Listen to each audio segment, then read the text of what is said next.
Gulliver's Travels. In 1674, I was born on my father's small estate in Nottinghamshire, England. What a fine, strong boy, said my father. I think he will be a clever and good man like his grandfather. I agree, said my mother. Let's name him Lemuel after your father. My childhood was very happy. I liked going to school and learning new things, but I often used to daydream about going to sea. One day, Father asked, Lemuel, have you thought about your future? I think you would be a good doctor. I wanted to please him, so I said, Yes, Father, I'll go to Cambridge University and study medicine. But as I spoke, I was thinking, at university, I can also learn things that will be useful to a sailor. After several years of study, I became a doctor. Not long after, I asked my sweetheart, Mary, to marry me. Lemuel, she replied. I would be very happy to marry you. Before long, we had children, a boy and a girl. They gave us great joy.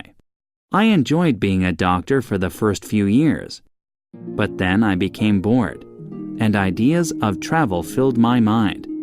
I imagined wandering to far-off places and seeing wonderful new things.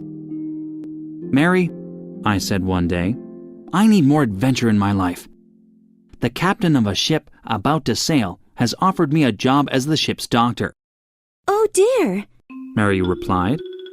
The children and I will miss you very much, and I'll worry about you. When will you come back? I don't know how long the journey will take, I told her, but I promise I will return. And when I do, I'll tell you and the children all about my adventures. So in 1699, I set sail on the Antelope from Bristol. That city is a large and very old port in the southwest of England. From the dock, Mary called out, Goodbye, and please be careful. Come back to us soon. The children waved to me and I waved back. The captain was a good man and had sailed a great deal. Welcome aboard, Dr. Gulliver, he said. First we'll be sailing down the Atlantic Ocean and around the coast of Africa. Then we'll sail through the Indian Ocean to the South Seas. Our journey went well until one morning, somewhere near Tasmania, in the South Pacific Ocean. I don't like the look of those clouds, the captain said. I think a storm is coming. Within an hour, a violent storm began. The sea rose in great, angry waves, much taller than the Antelope. The wind, now as strong as a hurricane, made a terrible sound. The wind is blowing the ship off course, shouted the captain. Look out!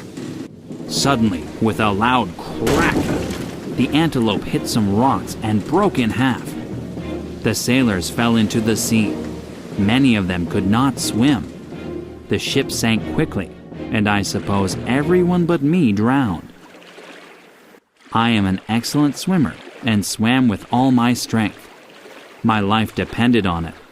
But, after a while, I was too tired to swim anymore. Just as I was thinking, I'm going to die too! My feet touched the ocean floor. Slowly I struggled out of the sea.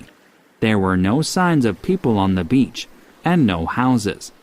I could barely walk, so I lay down on the sand. Within minutes, I fell into a deep sleep.